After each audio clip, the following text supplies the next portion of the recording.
In today's video, I'll talk about how to fix Telegram message delay problem.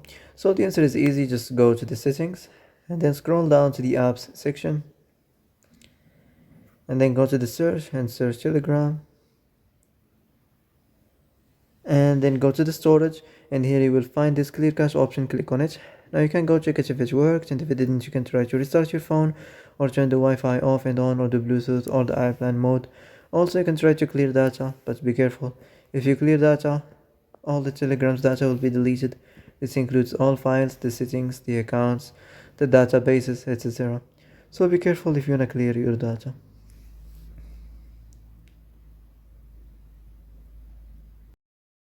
So that's it for today's video. I hope this is the answer you've been looking for. And if you like this video, don't forget to like and subscribe, and see you in the next video.